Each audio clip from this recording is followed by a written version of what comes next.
Eh, Don Alberto, buenos días, ¿cómo está usted? Muy buenos días, un gusto estar con ustedes. Muy bien. Y también saludamos acá al abogado Ricardo Ron. ¿Cómo le va, Buenos días, Ricardo? Alcides. Buenos días a Alberto. Buenos días, Julio. Un placer estar aquí con ustedes y qué bueno que podamos dedicarle un poquito más de tiempo al IES, porque el IES le necesita que mayores voces y múltiples voces en el Ecuador permanentemente estén empujando a esta institución a salir del atolladero en el que está actualmente metido. Así que continuemos, Alcides, con esta Correcto. No sé iniciativa. si ya está con nosotros el ingeniero Andrés Mendoza. ¿Ya está con Sí, nosotros? sí, claro. Aquí Perfecto. estamos. Ingeniero, buenos días. ¿Cómo le va? Muy buenos días, mi estimado Alcides Montilla, el gran periodista Atalaya, y también al querido licenciado Julio Ayala Serra, el gran analista político y maestro de juventudes, lo saludamos desde Palmar, él está en la provincia de Santa Elena. Alberto Acosta Burneo, el economista Alberto Acosta Burneo, al abogado Ricardo Ron Vélez también. Como ustedes saben, Alberto pues, es editorialista del diario El Universo y es el editor de Análisis Semanal. Ricardo Ron, ex director regional del IES.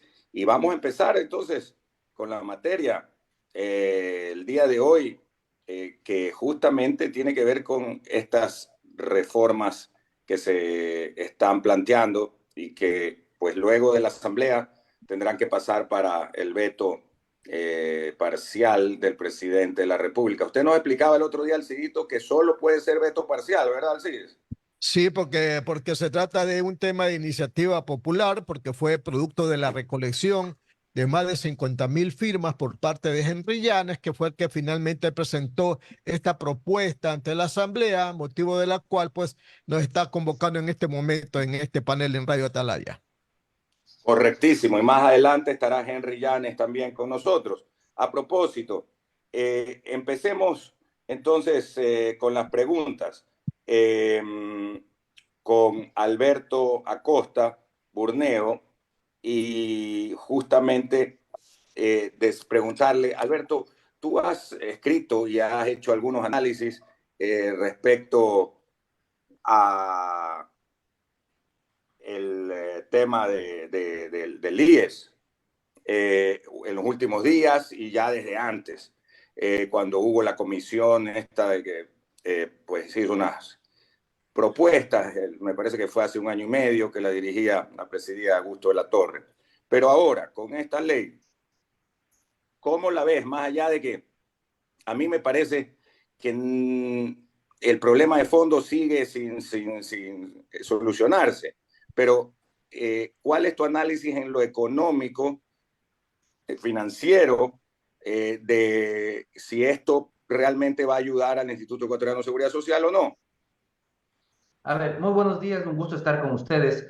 Yo veo que es lamentable el rumbo que está tomando esa reforma y eso me lleva a varios cuestionamientos, pero ya voy a hablar de eso un poco más adelante. Pero lo preocupante es que se va a terminar politizando al IES, porque para una función tan técnica como es ser director del IES, no se puede elegir a través de elecciones. Esa no es una manera de seleccionar a los miembros del directorio. Es un error total, porque lo que se va a hacer es elegir a políticos, políticos para que manejen un tema técnico. Usted, por ejemplo, si usted es un emprendedor, usted elegiría a su contador haciendo elecciones, elegiría a su gerente general haciendo elecciones. Definitivamente no. Esto es un tema técnico que tiene que ser manejado de manera técnica. Y el problema es que en el país hay ciertas distorsiones. Se piensa que solo las elecciones dan legitimidad. No es así. En ninguna sociedad solo las elecciones dan legitimidad. También la experticia, el que haya expertos que son seleccionados a través de cuerpos colegiados, da legitimidad. Porque hay funciones que no las puede ejercer un político. Son funciones técnicas. No le podemos poner a un político a manejar una máquina muy sofisticada de una gran fábrica, por ejemplo. No lo puede hacer, no lo va a saber hacer. Tampoco lo va a saber hacer manejar un político, una institución tremendamente técnica que requiere de mucho conocimiento, como es el IES. Entonces yo creo que es un error total ir hacia una elección directa de miembros del directorio, porque lo que se debió haber mantenido es una selección técnica, no escoger por criterios políticos, sino por capacidades. Hay que escoger a los más capaces, no a los mejores políticos. Y hay que tener claro que es un error al final del día pensar que la legitimidad, la única fuente de legitimidad en una sociedad son las elecciones. No es así. Y vemos cómo en países más desarrollados, por ejemplo en Estados Unidos, cómo se seleccionan autoridades, ciertas autoridades en la justicia, etcétera. Todo va por un lado técnico, porque hay áreas que requieren procesos de selección por el lado técnico, no por el lado político. En el Ecuador tenemos esta tendencia a todo querer meterle elecciones y creemos que todo se soluciona con el voto, cuando hay un problema de fondo, y es que los ciudadanos desconocen muchos de los temas de los que se les está preguntando, porque no es nuestra especialidad. Nos van a preguntar ahora, por ejemplo, de seguridad. Bueno, no es la especialidad de muchísimos de nosotros. ¿Cómo podemos decidir lo mejor si es que no conocemos de esa materia? No somos expertos en esa materia. Entonces ya de manera general el país y adolece de un exceso de democracia, una democratitis. Todo queremos someterlo a elecciones y pensamos que así se solucionan todos los problemas. Pero lo que hacemos es generar mayores problemas porque metemos a gente que no está capacitada a hacer funciones que requieren elevados niveles de capacitación. Alberto, hace pocos días tu cuenta de Twitter justamente pusiste: no te confundas, tu aporte al IES es un impuesto al salario. No estás acumulando nada. No recibirás en función de lo acumulado, de lo que has acumulado. Es un sistema de reparto en donde el Estado define cómo se distribuirán esos recursos. Pero si bien es cierto que lo que se recibe a cambio del aporte mensual al IES es muy poco, sí los jubilados reciben sus pensiones y por otro lado, en la parte de salud, aunque tarde, mal o nunca, reciben atención de salud.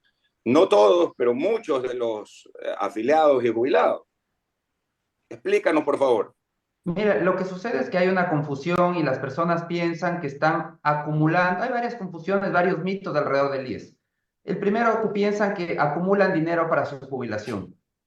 No estamos acumulando, no hay cuentas individuales, estemos claros. En el Ecuador es un sistema de reparto, no hay cuentas individuales. Nadie está acumulando nada. Es un impuesto que sirve para financiar a los jubilados actuales. Quienes estamos trabajando y estamos aportando, con nuestro impuesto estamos financiando las pensiones de esos jubilados, de quienes se han jubilado ahora, quienes están ahora recibiendo una pensión. Entonces no es como una cuenta en el banco, una cuenta de ahorros, donde estamos acumulando dinero para nuestra jubilación. No funciona así. Este es un sistema de reparto, en donde todos pagamos este impuesto, quienes trabajamos, para pagar las pensiones actuales. ¿Y cuál es la esperanza que tenemos?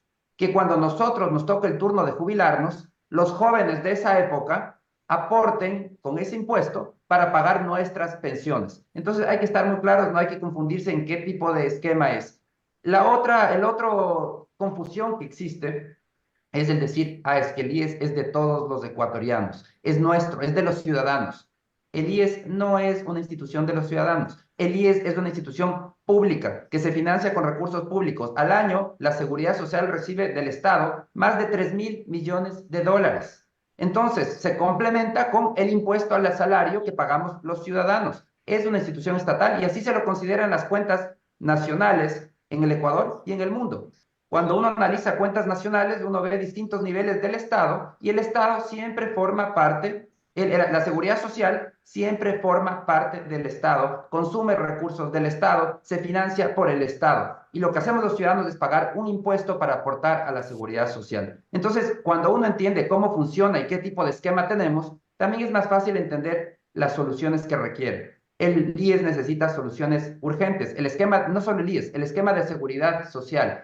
Las pensiones tenemos que ir a un esquema mixto, en donde tengamos una cuenta individual, es decir, donde sí acumulemos dinero, y un fondo solidario que permita completar las pensiones a quienes menos ganan. Ese es el subsidio estatal, que también existe en la actualidad. Pero actualmente es lamentable, el subsidio estatal se entrega de mayor manera a quien más gana. Así funciona actualmente, es absolutamente regresivo. Mientras más aporte, más subsidio estatal va a recibir. Los que menos aportan son los que menos subsidio estatal reciben. Esos son temas que hay que cambiar, pero necesitamos ir hacia un sistema donde haya esa cuenta individual, donde cada persona pueda consultar día tras día cuánto dinero ha acumulado en esa cuenta de la Seguridad Social y tener un fondo de solidaridad que está financiado por el subsidio estatal. Entonces, ahí comenzamos a desenmarañar las soluciones al IES.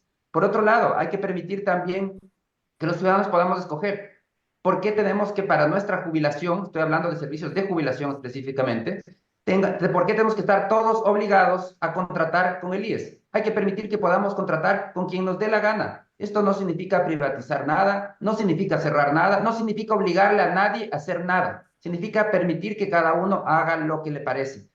Los que les gusta muchísimo el IES y quieren mantenerse en el IES porque es la institución que mejores servicios da, bueno, perfecto, van a mantenerse. Y si es que es así, probablemente saque del mercado a cualquier otra institución que quiera trabajar con fondos de pensiones. Pero eso es una decisión que debemos tomar los ciudadanos. Tenemos que ir hacia un esquema en donde los ciudadanos podamos elegir qué fondo de pensiones utilizar. Entonces vamos viendo, aquí tenemos dos temas fundamentales, cuentas individuales, es decir, donde que ahorremos algo, si haya una parte de ahorro individual. ¿Cuál es el beneficio? Que ahí uno se incentiva a ahorrar Alberto, más. te interrumpo brevemente, pero para eso necesitamos una reforma constitucional. No es una cuestión solo de ley. ¿Te acuerdas que incluso hubo una consulta en el año 94, ya hace 30 años, ¿no? Definitivamente. Y no fue el momento adecuado. Definitivamente se requiere una reforma constitucional, igual que se requiere una reforma constitucional para el trabajo por horas. Esas son las reformas que tiene que hacer el país, porque la Constitución, lamentablemente, es una Constitución que es una camisa de fuerzas que nos mantiene atados al subdesarrollo, porque es una Constitución que, en lugar de definir principios básicos de convivencia, se mete a legislar hasta en los aspectos más mínimos de la actividad económica. Entonces nos mantiene realmente lejos de las mejores prácticas de lo que ha funcionado en el mundo, no solamente en materia de seguridad social, en materia de inversiones, mantiene alejadas las inversiones, en comercio exterior, limita el comercio exterior. Es decir, es una constitución que limita la posibilidad de generar bienestar. Entonces sí, se requiere una reforma constitucional. Yo creo que en el fondo, yendo más allá, el país necesita una nueva constitución, no solo una reforma constitucional, necesita una nueva constitución que lo que haga es regir principios básicos, no que rija el detalle, porque las condiciones, las circunstancias cambian y la constitución tiene que estar hecha pensada a los siguientes 100, 200 años. Y lamentablemente una constitución que se mete hasta el más mínimo detalle, como la ecuatoriana, es una constitución que no sirve 10 años más tarde y es obsoleta. Eso es lo que está pasando en este momento. Pero bueno, volviendo a la seguridad social, sí, es fundamental crear cuentas individuales para que los ciudadanos tengamos realmente un ahorro donde vamos haciendo crecer nuestra jubilación, donde además tengamos el incentivo de no aportar el 20%. Si alguna vez tenemos un ingreso extra, una comisión por ventas o lo que sea, tengamos el incentivo de aportar más, de entregar más, porque eso nos va a mejorar nuestra jubilación. Entonces hay que tener una cuenta individual que podamos nosotros manejarla y hay que tener la libertad de escoger entre el IES y cualquier fondo de pensión privado. Y eso significa manteniendo, el tercer tema, que es manteniendo siempre este fondo solidario. Quienes menos ganan deben recibir ese subsidio estatal, pero ese subsidio estatal no puede ser para quienes más ganan, como es este momento. Las 8 de la mañana con 36 minutos, 8 con 36 minutos, a ver, para reconfirmar, sí, así es en el sistema de emisoras Atalaya. Las preguntas del licenciado Alcides Montilla García y luego el licenciado Julio Osvaldo Ayala. Gracias. Las preguntas que voy a hacer es para nuestro invitado aquí que está presencial, Ricardo Ron. 2 preguntas, vamos por la primera. Se ha dicho que estas reformas que ha planteado mediante la recolección de firmas Henry Llanes, que él ha dicho que han sido distorsionadas por la Asamblea en cuanto a la aprobación, especialmente en lo que tiene que ver con el número de integrantes del directorio del IES y del BIES. Hay otros que dicen que esta es una especie como de una reforma Mickey Mouse y otros creen que es como cuando usted lleva su carro a donde el mecánico para que le cambien el motor y lo único que hacen es cambiarle las plumas, según se ha dicho. ¿Qué opina usted? Mira, Alcides, recogiendo las palabras de Alberto, que tiene muchísima razón en todos sus criterios, en todos sus análisis. Ya, primero, quiero aprovechar estos micrófonos para felicitar a Henry Llanes, porque la verdad que ha demostrado un desinterés, un interés muy profundo por el IES, pero a su vez desinteresado por tratar de que el IES salga de la mazmorra en la que está metida, y por ende Henry merece una medalla, porque realmente recoger firmas, trabajar, proponer reformas. No vamos a entrar a analizar si las reformas de don Henry Llanes son las correctas o las adecuadas, pero las propuso. Claro. Tuvo el valor de proponerlas, tuvo el tiempo suficiente, el desgaste para poder presentar a la Asamblea de conformidad a lo que la Constitución tipifica, ya una idea pues fantástica, buscar algo que modifique el IES. O sea, todos estamos de acuerdo en que el IES como está actualmente no puede continuar. Yo creo que eso ni siquiera va a entrar en debate o va a entrar en duda. El IES está en una situación crítica y espantosa. Ya nadie toma, y cuando digo nadie me refiero a los presidentes, porque este es un tema presidencial, o a los bloques parlamentarios por parte de los partidos políticos que la componen. Ya nadie toma decisiones de fondo. Entonces yo sí quiero aprovechar un minuto, Andrés, Alcides, Alberto, para felicitar a Henry, más allá que no está presente todavía, ojalá se integre pronto, ya por esta iniciativa que él ha tomado, la cual pues nos da una cachetada a todos los ecuatorianos y a todos los afiliados, ya, y a todos los que conformamos de una u otra manera, directo o indirectamente como parte del IES, de que hay un ser humano en el Ecuador que tuvo la decencia de preocuparse por proponer alguna reforma. Ya, ahora, Pero hay que precisar algo, ¿verdad? Porque se le ha reclamado a Henry Llanes por qué ha hecho este tipo de propuestas cuando el problema del IES es el tipo económico y financiero. Y ahí hay una particularidad. El ciudadano no puede ir a la asamblea a presentar ese tipo de proyectos o propuestas. ¿Usted sí sabe bien? sí, claro. Entonces, por eso es que de repente se le puede criticar yo no voy a defender a Henry Llanes, por supuesto, pero es la realidad, ¿no? Él no puede ir con una propuesta, aparte de la que ya fue, a decir, hagamos esto desde el punto de vista económico-financiero. Eso le corresponde ya a otras instancias, abogado, ¿verdad? Pero él ha movido ha movido el IES, Ah, por supuesto. o sea, toda una iniciativa Claro, que hay que felicitar. claro que sí, por Porque, supuesto que seamos felicitarlo. honestos, ahorita estamos discutiendo esta situación porque él hizo algo. Si él no hubiera hecho nada, como nadie hace nada en este país, ni siquiera estuviéramos discutiendo la situación del IES. Tuviéramos nomás al señor Eduardo Peña proponiendo incrementar al 30% las aportaciones mensuales e incrementar a 30 años el promedio de la jubilación, de la pensión jubilar. Entonces, Pero Ricardo, hay una propuesta de nuestro invitado también, el economista Alberto Acosta Burneo, crear cuentas individuales para quitar las manos de los políticos del fondo común. Una, libertad individual de escoger entre el IES y fondos de pensiones privados. Dos, y crear fondo solidario complementario con subsidio estatal. Tres. ¿Qué opina? mira, lo de la cuenta individual debería ser así el IES. O sea, eso ni siquiera debería ser discusión. Lo que pasa es que aquí hay una zapada política en el sentido de que crear una institución donde los recursos estén mezclados, porque es más fácil distribuir los recursos mezclados, disculpe que use esta palabra poco técnica, ¿ya? Y para derivarlos a donde tienen intereses los gobiernos de turno. ¿Ya? Si las cuentas fueran individuales, Como en los bancos, ¿no? como los bancos, ¿ya? Si las cuentas fueran individuales, ¿ya? No hubiera esta posibilidad de que los gobiernos pudieran disponer así fácilmente de los recursos, porque habría que darle explicaciones y rendirle cuentas a cada uno de los individuos que están creando sus cuentas individuales. En este momento, pues el IES desde que fue creado con esta intención de que todos los recursos sean manejados de la manera más olímpica por parte de los gobiernos de turno. Ya, por ejemplo, voy a salir un rato del análisis. La anterior ley orgánica que estaba vigente, ya que está vigente todavía, porque el presidente todavía no acaba el proceso de la nueva ley, establecía incluso la posibilidad de que haya una rotación de las presidencias del Consejo Directivo. Esta nueva ley ni siquiera lo menciona, ni siquiera lo toma en Pero cuenta. estaba propuesta en la iniciativa de Llanes. Sí, pero aquí los asambleístas han hecho los locos completamente, pues porque el momento que la presidencia se rota, se pierde el sartén por el mango, o sea, se pierde el mango del sartén que tiene un presidente de un cuerpo colegiado, en este caso el Consejo Directivo, que es la de proponer, la de emocionar y la de decidir qué temas se tocan y cuáles no, más la dirimencia característica de la presidencia, pues por ser presidente. Claro. Entonces, la anterior norma que fue sacada del hueco, fue primero vetada totalmente por Guillermo Lasso y después Luis Almeida, el asambleísta Luis Almeida la sacó a flote y la hizo aprobar por la Asamblea un año después. Esa de ahí permitía hacer una rotación y me parecía a mí más justo, ¿no?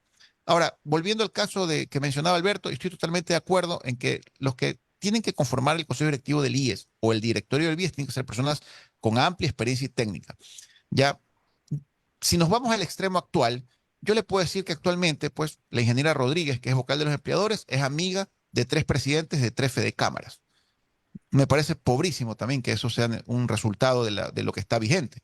Había que hacer algún cambio. Y el vocal de los trabajadores, el señor Richard Gómez, es producto de un amparo de protección emitido en Quevedo y en la provincia de Los Ríos. Entonces, tampoco estamos para eso, pues no es justo. Ahora, ojalá pues que los asambleístas al momento de redactar esta ley por lo menos hubieran puesto requisitos elementales en los candidatos que puedan participar. No lo han hecho. La ley no los que sean menciona. apolíticos. Sí, por eso Alberto dice con toda razón, se van a lanzar ex asambleístas, se van a lanzar igualito que el Consejo de Participación Ciudadana, Ricardo. Correcto, correcto. Por eso yo creo que la última vez que hablamos, Alcides, yo mencionaba que estas reformas son solo un maquillaje, esa es la palabra que yo voy a usar, un maquillaje para ver si el IES se ve más bonito desde lejitos, ya, pero realmente no atacan. Y la intromisión de la Asamblea, pues, en el IES, pues, Sí, es que eso es una burla. Pues ya, si el presidente de la República tiene que mandar una terna a la Asamblea para que la Asamblea pueda decidir quién vive y quién muere, pues ya estamos. Eso y ya los juicios políticos a los que se podrían abocar los miembros del Consejo del IES en la Asamblea. Eso no está en la Constitución, oiga. Sí, pero ¿qué le puedo decir? Por eso digo que esto es un maquillaje y no sirve de nada. Alberto acaba de hablar de términos económicos y esto no resuelve los problemas del IES. Yo pienso que si existen verdaderos eh, representantes de los jubilados y de los empleadores, de los empleados, de los afiliados, podría haber un mejor manejo del IES y podría haber la obligación del gobierno de tratar de conciliar posiciones. Ustedes aquí criticaban la participación de Richard Gómez la semana pasada, porque le decían a Richard, oiga, pero usted haga algo. No, es que el presidente, pero usted es vocal, usted también puede hacer algo, usted puede también, uno de 3. Usted puede pelear, usted puede defender posiciones, proponer temas. No, es que el presidente, o sea, ustedes mismos lo criticaban a Richard Gómez, que él le faltaba iniciativa para defender los intereses. Él vino aquí a la radio a decir, yo no estoy de acuerdo con las propuestas de Eduardo Peña y no voy a votar por ello. Claro, 30% de incremento de aportaciones un mes, mensuales, y 30 años para buscar el mejor sueldo, sobre todo que Eduardo Peña no ha tomado en cuenta que al momento que él promedia con 30 años, regresa al año 94 cuando estábamos en Sucres. ¿Se imagina usted el promedio de la pensión jubilar si nosotros tomamos en cuenta los 30 años de aportación? Habría unos 6, 7 años que se promediaría el sueldo con $2 o $3 que costaba pues, la remuneración mensual en el año 94. Pues no me acuerdo la cifra exacta, pero es bajísimo. Entonces, aquí nos falta mucho más iniciativa, mucha más agresividad de parte de los vocales que vayan a conformar ese consejo directivo o los miembros directorios del BIES. ¿Usted conoce cómo se llaman los 2 miembros directorios del BIES? Aparte del presidente del director del BIES. No conozco. Nadie sabe cómo se llama. Del IES sí, pero del BIES no. Todos sabemos que el señor puso en el centro comercial El Recreo de Quito, uno de los vocales puso una tienda para tramitar créditos. Eso fue hasta un anuncio de la fiscalía. ¿Usted se acuerda si salió en todos los medios de comunicación y al final nadie se acuerda? Y sigue ahí el miembro del directorio del BIES. ¿Ya? Entonces, nos falta representatividad. Yo estoy de acuerdo con Alberto. Ojalá sean técnicos que sean realmente personas competentes, con maestrías, con cuarto nivel, que hayan tenido experiencia en el sector público, que tengan idea de contratación pública, etcétera, etcétera. Correcto. Ya. 8 de la mañana, 47 minutos, Radio Atalaya y su programa de opinión política, Punto de Vista. Estamos analizando la situación del IES desde el punto de vista de las reformas que fueron aprobadas por una comisión de la Asamblea a instancias de la propuesta de Henry Llanes. Más preguntas con mi compañero Julio Ayala. Adelante, Julio. Gracias, don Alberto Acosta Burdeo. Mucho gusto de saludarlo, también a nuestro amigo don Ricardo Ron. Alberto, déjeme durante un minuto analizar una situación numérica que usted seguramente la va a coger. Yo me jubilé, y voy a poner mi ejemplo, después de 48 años de trabajo, 48 años de trabajo. Mi papá se jubiló después de 65 años de trabajo. Mi papá recibió su pensión jubilar durante 8 años porque ya murió. Yo no sé cuánto voy a vivir, pero mis aportes al IES dan como para que yo reciba la pensión jubilar durante 60 años. Sin embargo, pues como tengo ya 76, no voy a vivir más de 60 años más, ¿no? Pues eso es imposible. Habiendo ganancia prácticamente en todos los aportes que hacemos los jubilados para el IES, ¿por qué el IES está quebrado? ¿Qué es lo que pasa? ¿Cuál es la situación? Con lo que aportamos, debería el IES estar boyante, flotante económicamente, pero está quebrado. ¿Acaso es la corrupción? ¿Se soluciona esto, don Alberto, poniendo 10 representantes de los trabajadores en el directorio?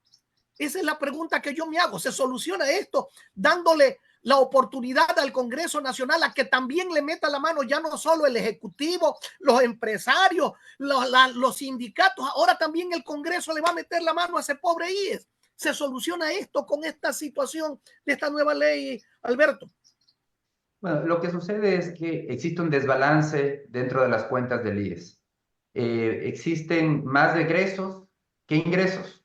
Si hablamos solamente en el tema de pensiones, en pensiones quienes más ganan definitivamente no van a recibir ni de lejos lo que aportaron, como usted bien menciona. Los salarios más altos a partir de cierto valor simplemente ya no van a recibir a cambio lo que están aportando. Y eso es un desincentivo para esas personas para seguir aportando, porque están aportando una cantidad importante mes a mes durante su vida laboral que no la van a recibir de regreso.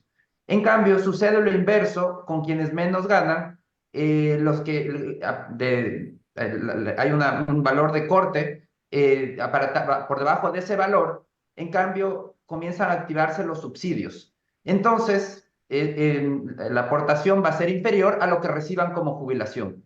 Entonces, y ahí entra el subsidio de ese 40% para las pensiones jubilares que paga el Estado, que es un subsidio que sigue creciendo.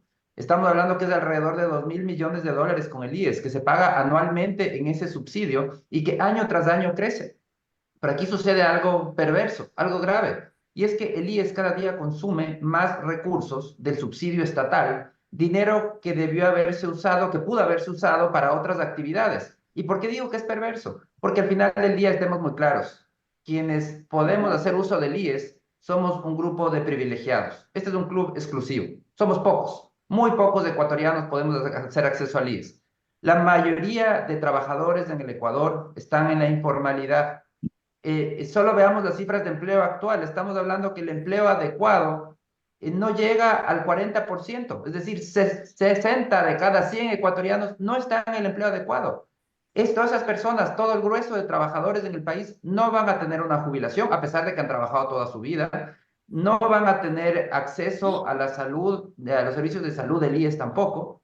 Entonces, ¿qué es lo que sucede? Que el IES es una institución desfinanciada que gasta más de lo que tiene, que no quiere corregir los problemas y que cada vez exige más recursos del Estado. Pero esos recursos del Estado terminan retirando fondos para otras actividades, otros servicios, para dar, por ejemplo, salud a toda la población, no solamente ese pequeño grupo de ciudadanos que tienen acceso al IES. Me refiero para la gran mayoría de ecuatorianos que no tienen acceso al IES, pero que no tienen acceso a salud o que tienen menos recursos para acceder a salud, para acceso a educación, también para la gran mayoría. Entonces, yo creo que aquí se necesita sincerar las cosas. El IES está como está porque gasta más de lo que tiene. Hay malos manejos, hay corrupción, hay metidas de mano de los gobiernos, etcétera. Pero hay un tema de fondo importante. Está gastando, los egresos superan los ingresos. Se ha manejado políticamente. Recordemos el otorgar beneficios a los hijos menores de edad, porque políticamente genera muchísimos aplausos, pero no estaba financiado. Esas son las decisiones que no se pueden adoptar. Por eso es que cuando hablamos de constitución, cómo constituir al directorio del IES, me preocupa terriblemente lo que se ha aprobado en la Asamblea, porque lo que vamos a hacer es seguir politizando y seguir destruyendo. No es que lo anterior era bueno, no, lo anterior era pésimo, pero ahora vamos a hacer algo aún peor, porque sí se puede hacer las cosas peores. Y eso es lo que estamos haciendo, estamos aún empeorando lo que ya teníamos. Entonces, necesitamos ir hacia un tema de la técnica en el manejo del IES. Tenemos que ir hacia técnicos. ¿Y eso cómo se logra? No se trata de cambiar por cambiar. Como nadie ha cambiado nada, mejor que cambien, así sea para mal, pero que cambien. No, hay que cambiar para bien. Y la manera de hacerlo es elevando los requisitos de quién va a ocupar esos puestos. Que en esos puestos se exija, por ejemplo, primero, títulos. Tiene que ser una persona que ha estudiado, que tenga al menos una maestría. Alberto, Segundo, perdóneme que lo interrumpa, sí, pero ahí viene el otro problema. ¿Quién escoge a esos técnicos? ¿Quién escoge? Ahí entonces dirán el Congreso Nacional, el Consejo de Participación Ciudadana, y entonces volveremos a la misma politiquería de siempre, porque allí lo que están es los políticos. ¿Quién más puede escoger? lo importante Que entregue el IES a los trabajadores, perdón, que se le entregue el IES a sus legítimos propietarios, los trabajadores, y que estos encarguen a una empresa especializada el manejo de la institución. Bueno, lo que sucede es que el IES no es de los trabajadores, ese es el asunto. El IES es de una institución pública. Es como querer entregar el Ministerio de Finanzas a los ciudadanos. No, no es es una institución pública. Petroecuador no es de los ciudadanos, es del Estado. Igual es el IES, es una institución del Estado, se la contabiliza dentro del Estado, recibe recursos del Estado. Entonces, esa es una historia política que nos han hecho creer que es de los trabajadores cuando no es de los trabajadores. Los fondos son del Estado, es un impuesto al salario que pagamos para poder aportar a esta institución, pero el Estado es el que tiene que sostener con esos fondos, es el que tiene que aportar con el subsidio. Entonces decía, bueno, para elegir a las personas tiene que encontrarse un mecanismo donde se eleven los requisitos, títulos, años de experiencia, que eso tiene que ser relevante para poder definir. Alguien que tenga muchos años de experiencia, una carrera exitosa, que ha tenido 10, 15 años de carrera, ya tiene experiencia, se puede saber que sí tiene experiencia. Entonces hay que seguir elevando los requisitos. No tenemos que replicar lo que sucede, por ejemplo, en la Asamblea Nacional, que para ser asambleísta, para hacer las leyes de la República, lo único que se exige es tener 18 años. O sea, ¿qué tal si hacemos lo mismo para elegir un doctor? Para un doctor de cirugías de corazón abierto, que el único requisito sea tener 18 años. El problema es que hacer leyes es mucho más grave que hacer una cirugía de corazón abierto, porque en la cirugía de corazón abierto se muere un paciente. En cambio, cuando se hacen leyes, se afecta a 17 millones de ecuatorianos. Entonces, ahí viene la importancia de elevar los requisitos y después puede ser a través de ternas que después sean elegidos en la asamblea. Yo no le veo el problema ahí. El problema no está en quién define al final del día. Tiene que haber unas ternas que pueden salir a través del Consejo de Participación Ciudadana, una moción ciudadana, pueden participar los ciudadanos. Lo importante son los requisitos. Si se exigen requisitos importantes que demuestren una carrera exitosa en un área relacionada a lo que se requiere para el IES, es decir, que tienen conocimientos, una carrera en estudios actuariales, en contabilidad, en temas importantes relacionados al IES, yo creo que se reduce el riesgo de tener personas equivocadas. Lo que me parece lo más grave es que por ese miedo que tenemos a que los políticos topen cualquier cosa, ahora estamos yendo al peor de los mundos, que es decirle, no, que los ciudadanos sean quienes elijan.